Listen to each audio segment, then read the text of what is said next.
Halo guys, salam inklusi.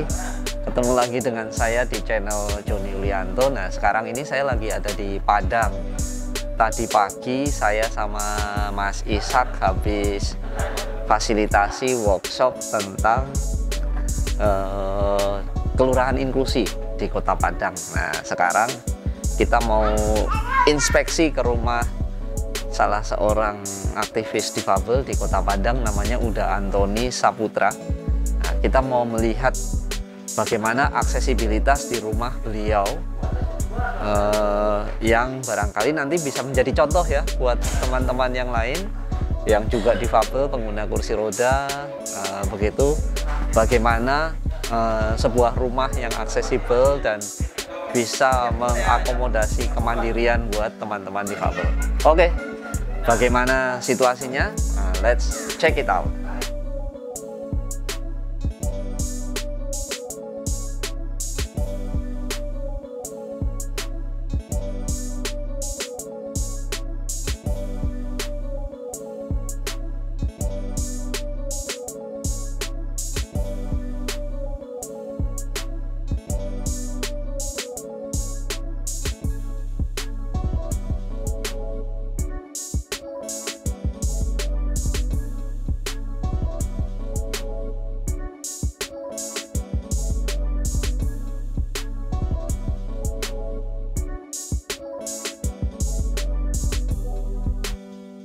Nah, teman-teman, saya sudah sampai di rumahnya Uda Antoni. Nah, kita mau melihat seperti apa aksesibilitas di rumah Uda Antoni. Ini saya di depan pagar rumah, sementara kita masuk. Nah, ini yang saya rasakan, ini ada ram, jadi landai gitu. Wah, nabrak mobil. Nah, kita masuk, kita tes seperti apa aksesibilitas di rumahnya Uda Antoni ini. Kayaknya pas ini pintunya.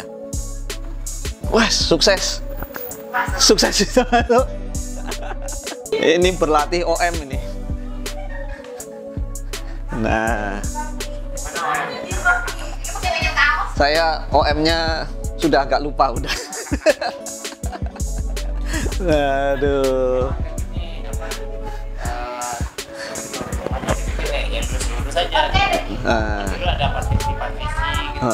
Jadi gimana udah ini konsepnya kan dari depan tadi sudah landai gitu ya? Ya, memang dulu aslinya ini kan ada banyak undakan ya, ada 2, 3, yang di depan pagar ada, yang depan ini ada, jadi ya mesti dirombak gitu ya. Dulu kan masih pakai kursi roda manual, jadi undakan-undakan itu kan bisa di kursi roda dijungkitkan aja gitu ya. Dan sejak pakai electric wheelchair ya harus dibikin penyesuaian juga di rumah gitu. Jadi yang di dalam yang direndahkan atau yang di atas yang ditinggikan semua? Yang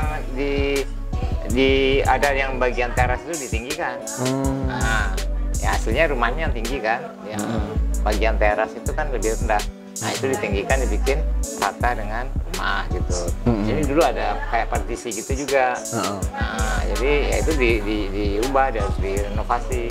Jadi ya lurus aja. Jadi ya apa namanya, bukan mengorbankan ya, artinya apa namanya itu, prinsip keindahan ruangan ya tidak lagi jadi prioritas. Dulu ada bikin zigzag, ada partisi segala macam, ya itu semua harus disingkirkan. Nah, jadi dari depan sampai ke ruang belakang ya itu lurus saja. Nah, posisi di ruang tamu ini, living room, ya dibuat perabotannya disusun ya supaya tidak ada barrier, supaya tidak ada hambatan buat saya manuver juga gitu. Kayak penataan kursi ini ya. Nah, jadi ini ya mungkin tamu merasa aneh lah kok kursi dijejer gitu kayak di rumah sakit atau di klinik ya, bukan. Nah, ini memang supaya pergerakan kursi roda saya lebih mudah gitu. Jadi bukan tanpa tujuan ini teman-teman. Iya. Memang semuanya untuk memudahkan mobilitas, manuver selama beraktivitas di sini. Jadi lebih banyak space-nya juga sampai ke belakang ya. Dulu kan ada juga sofa depan TV, nah itu disingkirkan. Nah, jadi diganti tikar.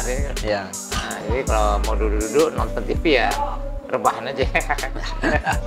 Jadi keluarga saya yang menyesuaikan dengan kebutuhan saya. Nah, gitu. Iya, iya, iya. Ini konsepnya memang meminimalkan hambatan tadi ya.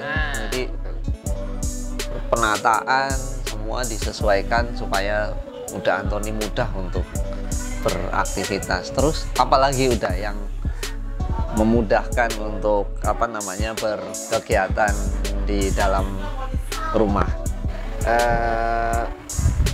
Yang juga paling penting buat saya dengan disabilitas fisik berat ya tentunya alat bantu ya Mas Joni.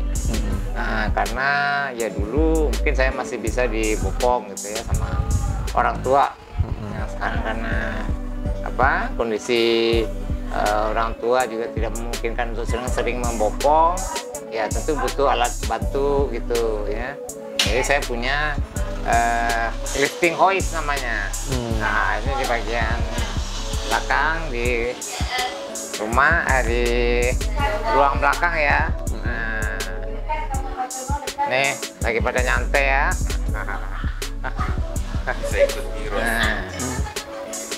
Nah, ini ya space-nya ini. Ya. Nah, seperti ini. Nah, gitu. Nah, itu ada tempat memang sengaja buat lifting hoist di itu di mana? Di dekat dinding di samping TV itu. Nah, di situ taruh lifting hoistnya. Nah, ini lifting hoist. Lifting hoist. Lifting hoist. Ya. Jadi alat bantu ngangkat ya. Alat bantu untuk atau alat mengangkat. bantu gendong apa namanya ya. Kalau kita terjemahkan gitulah kira-kira. Mengangkat, memindahkan udah Anthony. Iya. Memindahkan saya dari kursi roda ke tempat tidur atau sebaliknya dari tempat tidur ke kursi roda. Atau kalau saya pengen duduk di kursi tamu ya, dari kursi tamu ke kursi roda juga gitu. Atau misalnya dari tempat tidur saya ke kursi mandi. Nah, ini juga sangat membantu sekali. Nah, ini jadi ini lifting hoistnya ini terdiri dari dua ya ini ya bagian penting ya, lifting hoistnya sendiri dan juga sling. Nah, itu kainnya yang ini itu sangat kuat. Ya bisa menampung bobot sampai 150 kilo untuk kainnya. Begitu juga daya angkat hoistnya bisa juga sampai 150 kilo. Nah, ini kita cukup charge-nya 2 jam bisa tahan seminggu ya. Tahan seminggu. Nah, nanti kita bisa diperagakan nanti bagaimana caranya. Nah, gitu. Wah, ya, ya, ya. Nah, kemudian ini sayang untuk mandi. Nah, ini saya juga butuh apa namanya alat bantu tersendiri.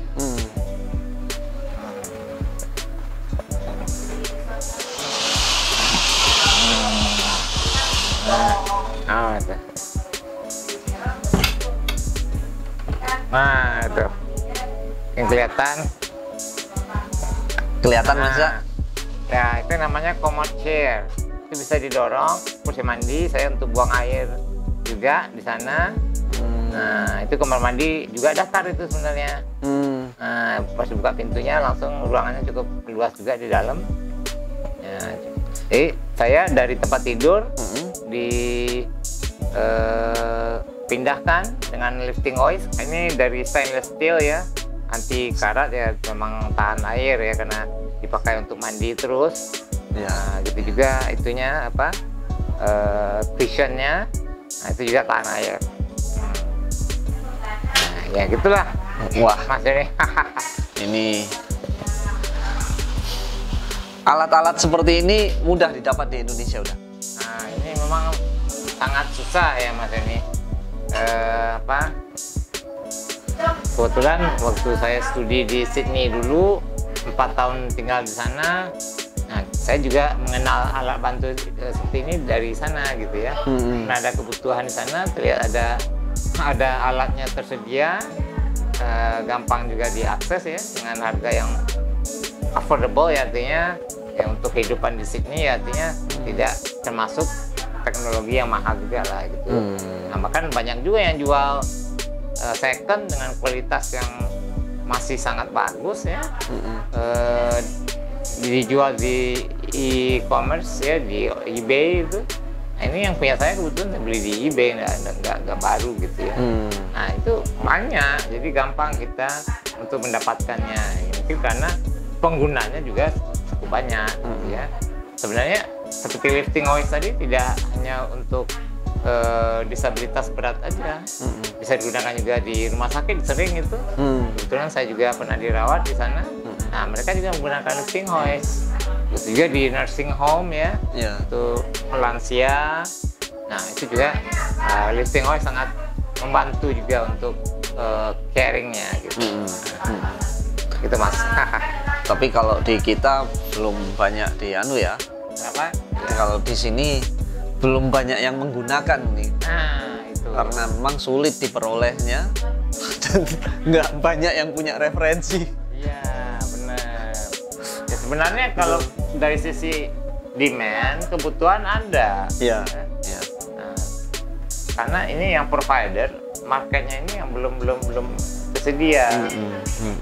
Mungkin yang kalaupun ada masih impor gitu ya. Kalau diimpor jatuhnya harganya ya pasti jauh lebih mahal lagi. sekali. Iya betul. Itu kan sebenarnya teknologi yang digunakan. Teknologi sederhana sebetulnya. Betul. Kayak lifting hoist tadi itu kan sistem hidrolik itu sebenarnya. Iya. Teknologi yang sudah lama dikenal. Dan itu bukan teknologi mahal juga. Jadi sebenarnya bisa kita di Indonesia memperbanyak manufaktur atau industri alat-alat bantu seperti ini. Bahkan bisa dibuat oleh lokal sebenarnya, ya kan? Iya. Cuman itu mungkin belum ada perhatian ke sana ya. Tangit, nah, kita turunin lagi gitu aja. Oh, sorry. Atau ini sekalian dari kursi roda ke mana? Yang tadi mau menunjukkan yang virtual keyboard. Oh di laptop saya. Laptop. Laptop aja dulu ya berarti. Atau laptop aja dulu kali. Oh laptop dulu. Nah, ya biar gampang. Biasanya tangga ininya, tiangnya buat di sebelah sini, terus besinya di sebelah sini mas. Wah. Kita ke sini. Nah ini besinya masuk ke sini. Oh. Ada Wah. ini sama papa. Ya, Wah ini bikinan sendiri. bikinan sendiri, dirancang sendiri. Cocok sama papa. Aslinya nggak pakai tray gini kan. Dilobangin besi, ada lubang besi. Oh iya, Rodanya skrup-skrupnya gitu. udah banyak modifikasinya juga mas ini. Wah ini keren. Dress saya juga nih yang kepala saya alas kepala Yang sandaran. kepala yang kepala. Oh yang buat Nah, itu kepala. Oh. Nah ini juga dibikin sendiri. Oke. Ini kreatif betul. Iya. Jadi memang Buat bersandar kepala. menyesuaikan banget dengan kebutuhan Uda ya. Iya betul. Nah ya, data yang di kamarnya lebih cepat. Oh, kamar. Ya, jadi ini kursi roda sudah alat bantu, masih diadaptasi sendiri, dimodifikasi sendiri Diadaptasi sendiri. untuk Kayak ini. menyesuaikan Ya, kebutuhannya. buat kaki saya kan ukurannya lebih pendek ya dari kaki pengguna kursi roda biasa. Nah itu juga di bawahnya itu dimodifikasi lagi.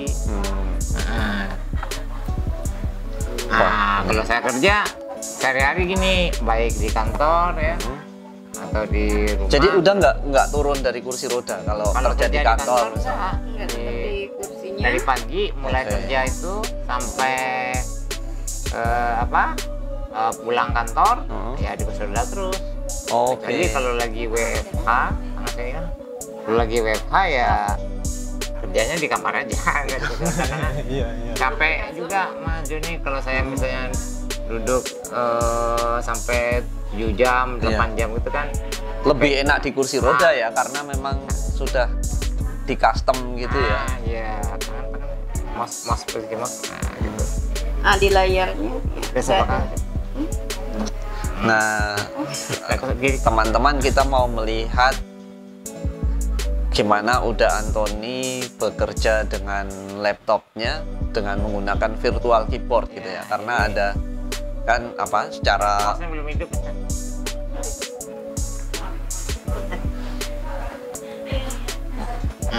Karena secara motorik kan apa namanya ada kesulitan kalau menggunakan laptop yang standar gitu ya. Cara ngetik manual saya nggak bisa. Lagian yang bisa bergerak ini kedua tangan saya itu cuma jempol, ya jempol dua-duanya aja, jadi cuman 2 jempol udah. Iya, yang bisa bergerak aktif gitu. Jadi menggunakan mouse dengan on screen keyboard, cuman kecepatan mouse-nya itu yang apa kursornya di setel yang paling tinggi gitu. Jadi gerak dikit aja, kursornya bisa bergerak luas gitu ya. Oh, justru di setel yang paling tinggi kecepatannya ya? Tinggi. Mungkin kalau orang biasa make nggak susah ya.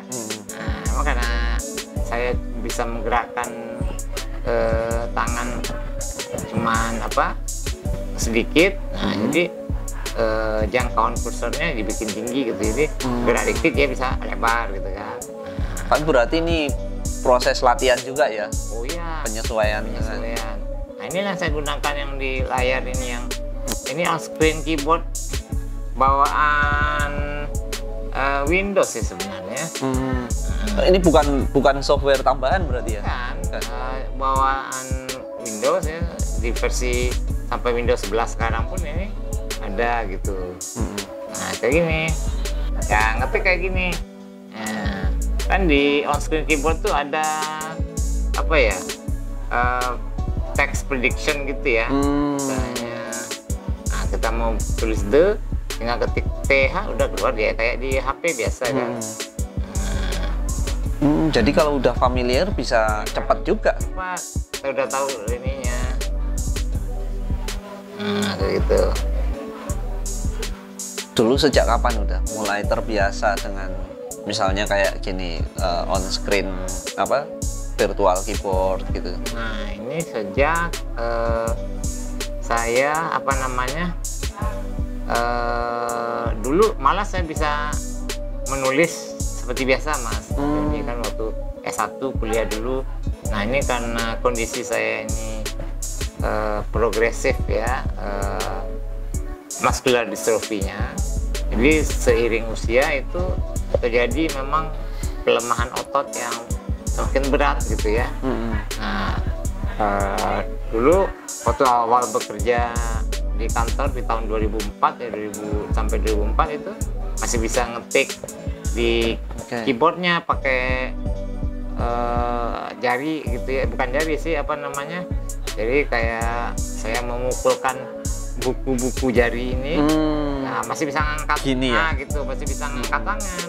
Nah kemudian lama-lama nggak bisa gitu ya, akhirnya ya saya coba cari-cari ada nggak ya yang alternatif yang bisa membantu saya mengetik. Kemudian ketemu ada on screen keyboard. Nah sejak itu saya mulai membiasakan gitu ya. Sendiri. Nah, dan bagusnya lagi yang on screen keyboard ini dia bisa learning ini, karena mungkin saya sudah terbiasa ya.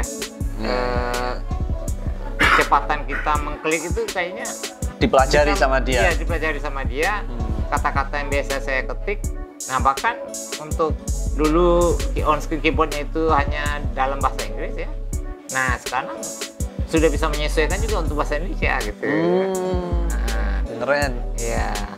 Nah ini teknologi yang emang sudah ada ya dari Microsoft ini yang sangat membantu ya. Ini artinya bukan teknologi khusus juga ya. Iya. Sudah bawaan gitu. Nah beginilah saya ngetik gitu.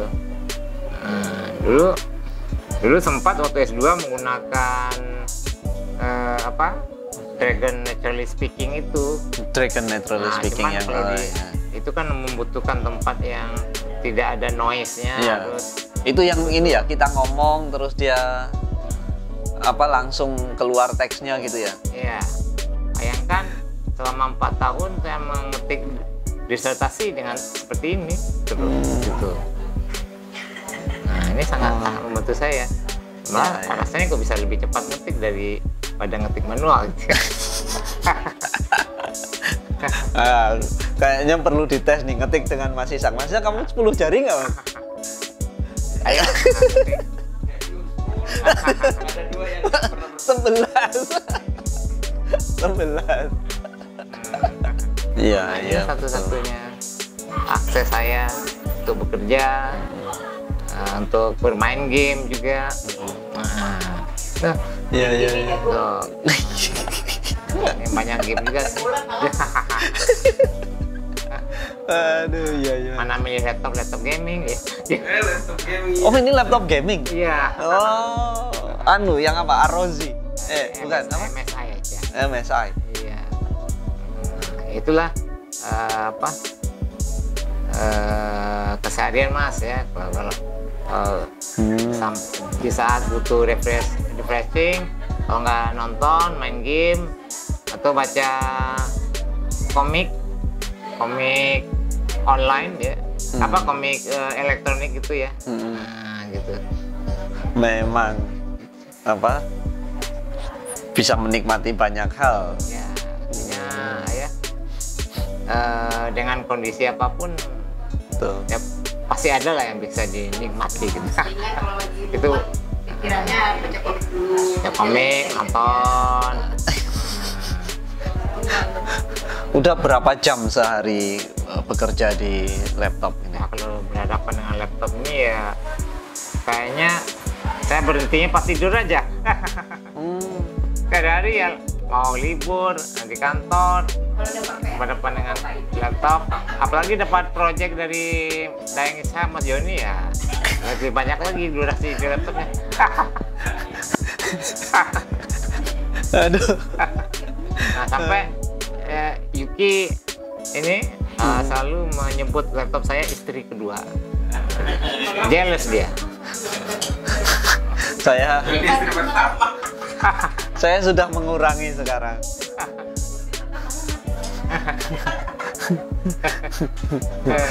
Mas Isak mau tanya apa, Mas? Mau penasaran apa, Mas? Ya gitulah. Beratnya di mana itu? Ya saya sih enjoy aja, nggak ada apa ya. Ya menikmati apa yang bisa dinikmati lah. Bersyukur Iya. aja gitu ya. Iya. Tapi ini kan artinya bahwa memang yang orang bilang nggak mampu itu sebenarnya salah kan? Nah, Dengan modifikasi yang seperti ini itu justru udah Anthony bisa menyelesaikan banyak hal di atas kursi roda Iya. dengan laptopnya gitu kan. Masih ada alat-alat tertentu yang udah sebenarnya dibutuhkan untuk bisa lebih produktif lagi, atau ini sudah cukup? ya apa namanya? Pengen kayak Stephen Hawking. Saya pengen punya alat yang gerak emas. Oh jangan. Ya, Zamannya tuh. tapi takutnya nanti jika terlalu ini tambah semakin lemah gitu ya. Takutnya nanti Karena jari geraknya bisa nggak berjalan terlatih lagi. ya. Iya, karena kan saya masih memerlukan gerak jempol saya ini untuk ngetik pakai mouse sama mengontrol kursi roda ya kan. Nah itu fungsi jempol ini masih sangat berguna gitu. Jadi ya itulah. Cuman untuk apa namanya ya kalau pingin alat bantu yang lebih membuat saya mobile lagi ya pengennya saya punya kursi roda yang betul-betul bisa seluruh medan atau terrain gitu ya.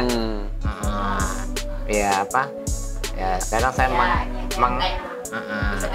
ya kayak tank bisa naik tangga. Itu tangga bisa ya?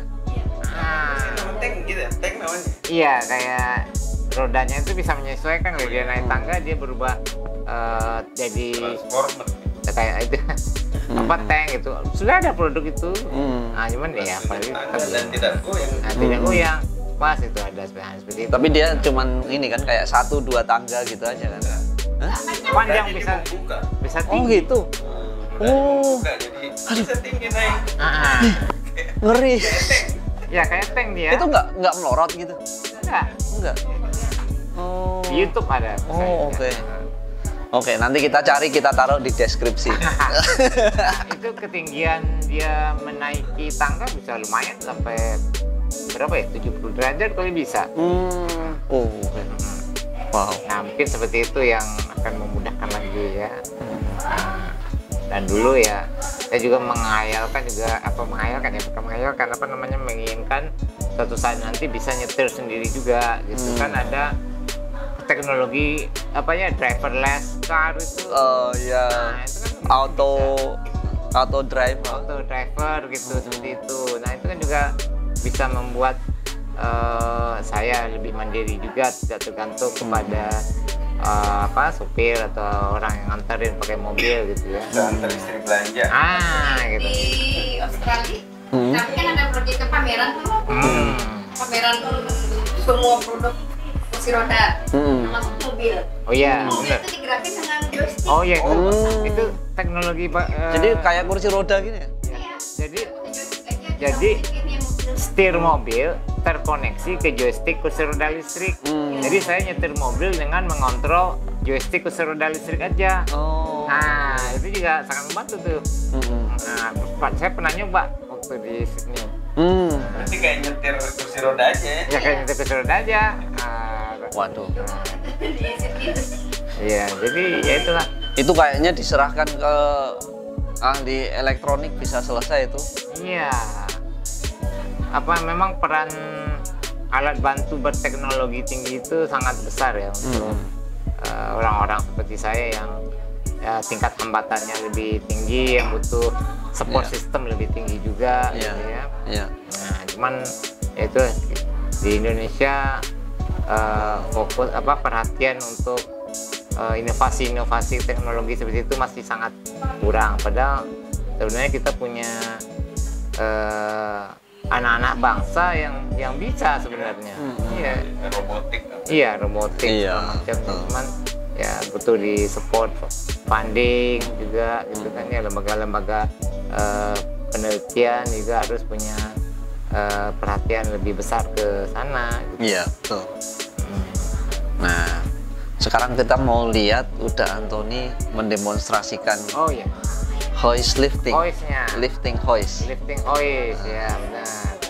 Di grup itu yang pakai rail di langit-langit ruangan itu, Oh, itu beda lagi ya? itu beda lagi Mas Joni. Itu nggak mobile, artinya Dia cuman kayak dari Tadi, satu titik ke titik yang titik lain yang gitu ya? lain gitu. Cuma, dan itu pun misalnya ya nggak bisa ke seluruh bagian rumah juga ya. Mungkin dari tempat tidur ke kursi roda di dalam kamar aja bisa. Kenapa? Buka dulu harddisknya. Apa tuh? Oh iya ya. Kalau mau mengoperasikan hoist, kayaknya clip-onnya dimatikan. Nanti nyangkut-nyangkut. Oh, iya. Nggak apa-apa, clip onnya. Ini mau ditekan lagi ya? Berarti di mute aja, tekan sekali, tek gitu aja.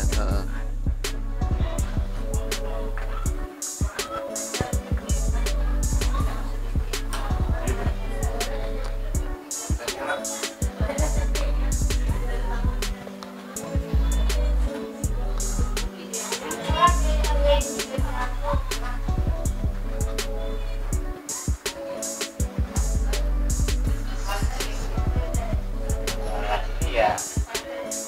Bagian dari extra cost of living with disability ya. Iya. Maintenance-nya juga ya kan di kursi roda listrik, baterai setidaknya sekali 2 tahun harus ganti. Jadi baterai di Indonesia juga nggak gampang.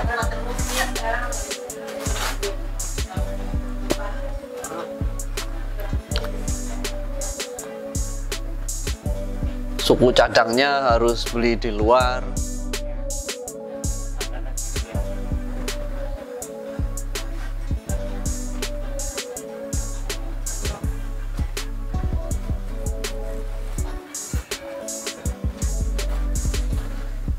Ya, Bapak, Bu. Nggak mempraktekkan aja. Udah, saya pulang. Nggak praktek.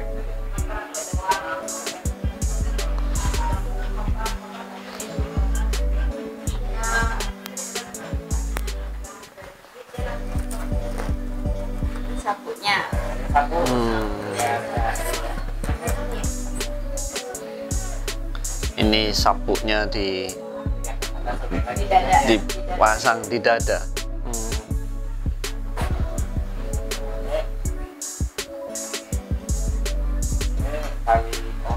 Seling, ini seling namanya. Seling. Seling yang menyilang yang kiri ke kanan, yang Kanan ke kiri. kaki silangin supaya pas diangkat dia nggak goyang-goyang. Posisinya Pas. jadi pas ya.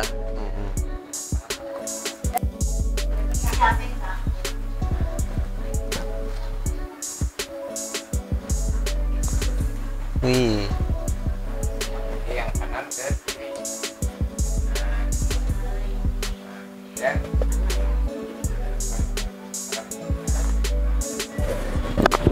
tangan kayak begini. menyilang. Biar aman dan nyaman juga. Oh. Nah, gitu. Jadi di atas. Oh, ya.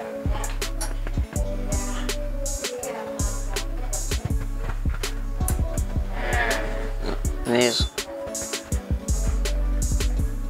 Jadi yang ini Nah, ini bagian sudah.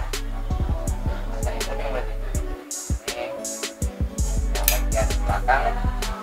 bawah. Ini jauh. Ya, ya. Ini, empat.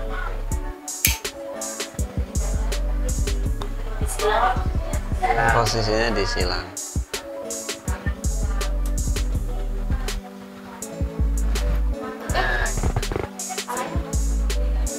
Itu ya diangkat. Oh, oke. Iya, hidrolik ini jadinya kan sebenarnya.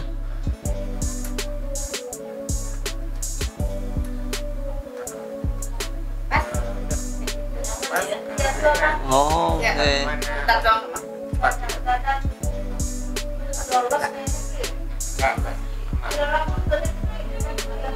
Bentar dong.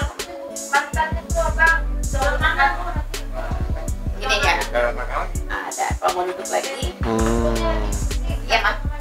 Bentar.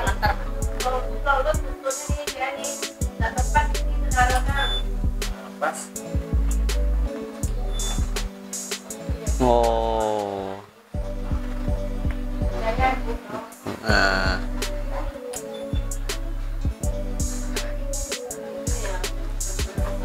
Iya. Jadi pada saat sudah terangkat bisa tinggal didorong ke mana misalnya tempat tidur gitu. Iya. Dan kalau dibopong kan resiko juga ya posisi dan sebagainya kalau orang yang nggak tahu posisi yang tepat gitu. Kalau Popong biasa ya tahu tekniknya juga. iya, nah itu. Kalau ini kan sudah memang posisinya aman gitu.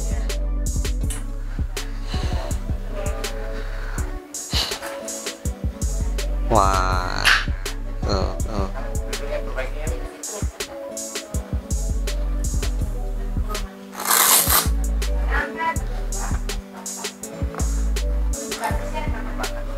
Uni Yuki belajar sendiri atau Belajar dari papa dulu. dari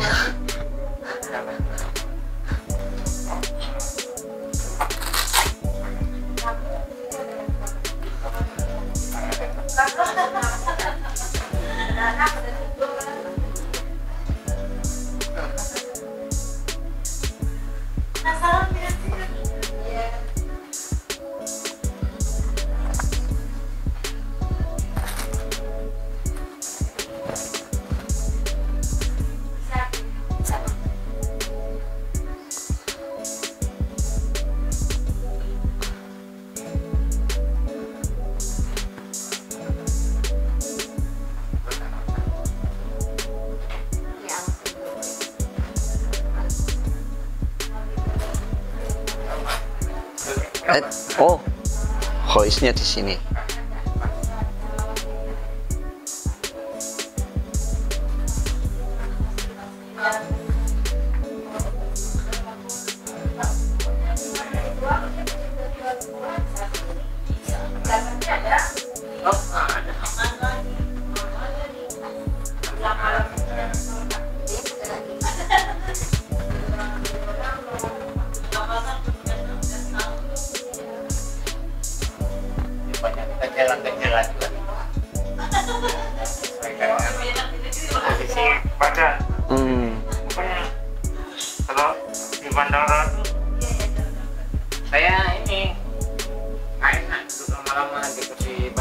kursi roda bandara itu ya? Iya, karena tempat apa sandarannya, kemudian alasnya beda ya, posisi badan. Alas kepalanya ya ada.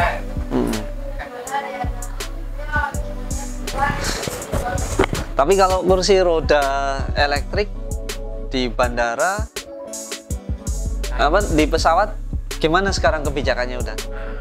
Makanya beda kalau saya melakukan perjalanan domestik. Kalau domestik itu saat check-in saya harus pindah. Karena ini kursi roda mesti buka, di packing segala macam, kakinya dilepas ya. Jadi apa waktu jam yang saya harus gunakan dulu di kursi roda bandara manual itu jauh lebih lama ya dari Oke. Ya, jadi kursi roda listrik saya ini memang dimodifikasi sesuai dengan posisi saya yang senyaman mungkin, Mas Joni. Iya, betul. Banyak yang diubah dan ditambahkan seperti cushion tambahan di rusuk kiri saya, kemudian kaki belakang kaki itu di dekat betis itu juga ditambah cushion tambahan gitu ya. Nah, itu supaya duduk saya itu pas dan nyaman. Iya. Nah, ketika apa di bandara, nah ini sangat menyulitkan ya, terutama melakukan perjalanan domestik itu. Nah, saya ketika check-in harus segera berpindah ke kursi roda bandara yang manual yang sangat tidak nyaman itu ya. Nah, karena ini kursi rodanya harus dibuka ya, di packing, baterainya dilepas. Nah, karena masih dianggap tidak aman ya, terutama dari aspek baterainya. Padahal baterainya ini kan memang ada sertifikasi safer flight. Nah, cuma karena masih terbatasnya pemahaman petugas di bandara, ini kita sering berargumentasi dulu nih kalau ini baterai nggak perlu dibuka. Ya, cuman itulah kadang ya terpaksa kita harus buka juga akhirnya karena mereka nggak mau ambil risiko katanya kan. Nah, sementara ketika melakukan perjalanan di luar negeri, saya nggak perlu berpindah ke kursi bandara yang manual, cukup di sini. Saya tetap di atas kursi roda listrik saya sampai depan pesawat. Sampai depan pesawat. Pintu pesawat ya. Nah, dari pintu pesawat itu baru saya pindah ke aisle chair yang kecil. Nah, di sana kan enggak terlalu menyulitkan dan juga saya masih nyaman ya gitu. Nah, cuma bayangkan kalau transit harus berjam-jam di perjalanan ke dari domestik, misalnya dari Padang ke Jakarta atau kemana gitu ya. Nah, ya sangat ini tidak menyenangkan lah ya. Jadi ini melelahkan juga malah buat saya. Melelahkan dan ada resikonya juga kan udah. Iya, kalau terlalu lama duduk di kursi roda yang manual ya sakit ini ya, bokong saya jadi sangat sakit gitu. Badan juga sakit-sakit gitu ya kan. Nah, memang kondisi setiap pengguna kursi roda itu ya pasti akan berbeda. Ya. Makanya apalagi dengan tingkat impairment yang apa lebih berat ya, tentunya akan sangat bergantung ke kursi roda listrik yang memang sudah dimodifikasi khusus dengan kondisi tubuh saya begitu. Ya, seperti ya kejadian di mana ya itu di Australia apa di Amerika ya, lupa saya, yang pengguna kursi roda listrik ya dengan disabilitas berat itu sampai meninggal gitu ya, karena efek dari kursi rodanya itu rusak ya, karena mishandling oleh petugas. Atau dia pergi kemana gitu, ke negara mana saya nggak ingat. Nah, dia sakit infeksi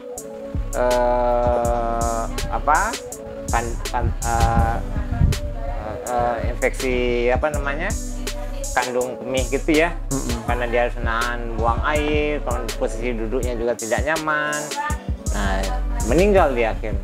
Nah, itu contoh apa namanya akibat dari memaksakan kondisi kedisabilitasan seseorang ya untuk duduk di kursi roda yang memang tidak cocok dengan kondisi tubuhnya gitu. Para jali kan kursi roda lagi naik lagi, nggak ada buat yang kursi roda nggak cukup buat dia kan, karena dia badan beliau sama kan gede ya. Jadi dia ngesot tuh dari squat malah di dalam pesawat itu. Iya. Jadinya ini luka. Lecet semua luka gitu. Itu dulu Juga beliau langsung punya penyakit diabetes, Dia, waduh. langsung luka. Sudah meninggal beliau, yang salah satu dewan pengurus kita di MPC dulu ya, di Padang. pulang dari haji. Pulang lagi. Ya Allah. Nah, Dulu dan itu nggak pernah mungkin belum pernah dilihat sebagai kayak pelanggaran hak konsumen atau apa gitu ya. iya. Nah, itu kejadiannya udah lama sekali kan. Nah, ini kalau kejadiannya sekarang ini bisa jadi udah pelanggaran besar itu mengakibatkan penyakit yang akhirnya membuat ini orang kehilangan nyawa juga. Karena tidak lama sudah itu Pak Razali seminggu ya dirawat langsung meninggal di situ karena ada infeksi berat itu kakinya. Nah, mungkin buat maskapai itu dilihat sebagai hal yang sederhana, tapi sebenarnya itu kebijakan yang banyak beresiko, yang nggak banyak diketahui gitu loh. Ya. Nah, udah tadi kan sudah banyak ditunjukkan soal alat bantu yang udah Anthony gunakan, yang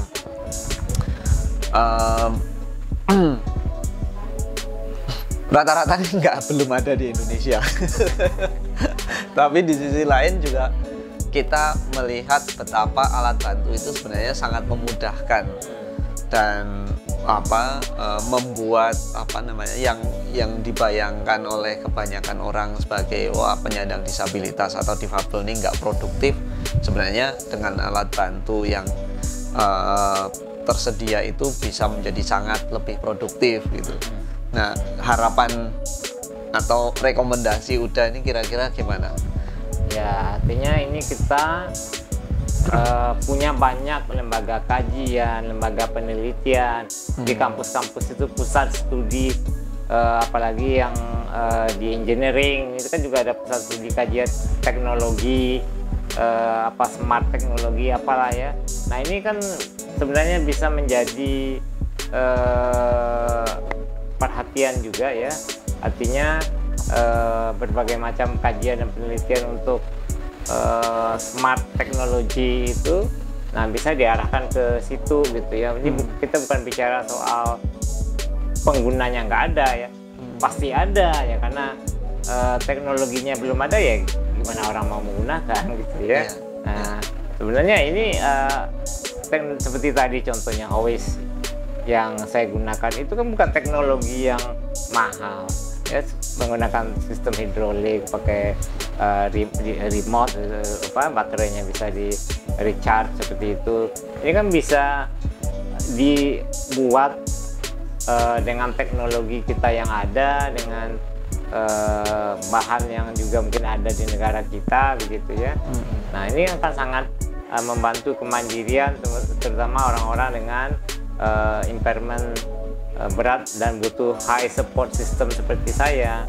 Nah, ini harapannya ke depan ya itu Mas Joni ya, artinya kita punya anak-anak bangsa yang cerdas begitu, yang tentunya akan bisa berkontribusi besar nih untuk membantu betul-betul menciptakan kemandirian bagi orang-orang dengan disabilitas impairment berat seperti saya ini ya. Karena ya mungkin sebagian besar orang-orang seperti saya bergantung ke keluarga ya untuk self care-nya ya. Nah, tapi itu kan juga tidak artinya keluarga ya ada batasnya juga ya kan, tidak selamanya bisa membantu ya kan, seperti usia ada batasnya, kekuatan juga ada batasnya. Nah ini yang sangat penting, perlu juga dipikirkan ya. Artinya yang teman-teman dengan disabilitas berat ini di Indonesia ya cukup besar juga jumlahnya, saya yakin ya. Ya namun ya itu mereka self care-nya ya masih sebagian besar oleh keluarga terdekat gitu. Nah ini ya selain mungkin ada sistem attendant care ya, seperti di negara-negara maju kan ada carer yang memang dibayar negara atau dibayar pribadi datang ke rumah, tapi tetap saja alat-alat bantu ini ya akan sangat membantu pekerjaan si carer yang dibayar tadi juga, ya kan. Nah makanya jadi apa namanya ya, orang-orang dengan impairment berat dan butuh high support system seperti saya ini memang butuh apa namanya pengembangan teknologi alat bantu yang biasa saya gunakan seperti ini ya. Nah, saya bersyukur diberikan akses ya, kesempatan hidup di luar negeri sehingga bisa mengetahui bahwa ternyata ada teknologi alat bantu yang bisa memudahkan membantu kemandirian saya gitu. Nah ini apa teknologinya juga kan bukan teknologi yang mahal sebenarnya. Nah tinggal bagaimana kita ini menjadi prioritas ya, salah satu apa hal yang menjadi apa ya namanya perhatian utama ya di berbagai lembaga kajian, teman-teman di engineering gitu. Nah ini mereka juga artinya bisa mengembangkan teknologi seperti ini, dan tentunya butuh investasi dan support funding juga dari negara tentunya ya. Kita apa ya, terlepas dari mungkin keluarga dekat yang bisa memberikan self care, nah tentunya keberadaan alat-alat bantu seperti ini akan membantu keluarga ya dalam memberikan rawatan self care kepada orang-orang seperti saya. Oke, makasih banyak udah. Jadi apa namanya, teknologi itu sangat menentukan dan sangat membantu difabel untuk mencapai kemandirian, tapi kemudian di sisi lain di luar teknologi juga ada kebutuhan sistem pendukung yang lain begitu ya udah ya, yang ini sangat diperlukan gitu. Nah dan saya kira dalam konteks apa orang dengan disabilitas berat seperti yang udah Antoni ceritakan tadi dan kita apa lihat bersama, kehadiran sistem dukungan maupun juga teknologi yang memudahkan itu menjadi sangat signifikan agar apa dipikirkan oleh negara, karena ini bukan soal demand-nya yang seberapa, tapi lebih pada soal bahwa dia akan banyak berkontribusi pada kemandirian gitu ya, udah ya. Meskipun kalau kita lihat sebenarnya peluangnya menjadi besar sekali, peluang pasarnya gitu. Iya. Karena selama ini nggak diketahui. Ya. Baik. Ya, seperti saya sampaikan tadi, sebenarnya yang membutuhkan contohnya misalnya lifting OIS ini kan tidak hanya orang dengan disabilitas berat seperti saya aja, ya. Misalnya bapak ibu kita yang sudah lansia, ya kan juga akan butuh alat seperti ini, begitu ya. Begitu juga pasien di rumah sakit, misalnya, ya kan. Nah sekarang yang jadi masalah kan alat seperti ini di negara kita tidak mudah diakses. Ya, kalaupun ada yang beruntung, ya bisa beli dari luar negeri, nah itu harganya tentu akan jauh lebih mahal lagi, dan tentu hanya segelintir orang aja yang bisa menggunakan alat-alat seperti ini. Nah apa yang terjadi dengan saudara-saudara kita yang tinggal di desa ya, yang hanya mengandalkan tetangga atau keluarga untuk membopong dia misalnya. Nah ini yang perlu kita pikirkan juga. Di sini kita harapkan peran negara agar teknologi bantu seperti ini bisa diakses oleh semua orang. Ya, nah ini juga berkaitan juga dengan extra cost of living with disability tadi, ya. Maintenance-nya juga ini tidak murah gitu. Nah, ya itu juga apa? Ya perlu ya perhatian semua pihak ya, artinya tidak hanya pemerintah saja, ya misalnya pihak-pihak swasta atau apa lembaga-lembaga lain yang punya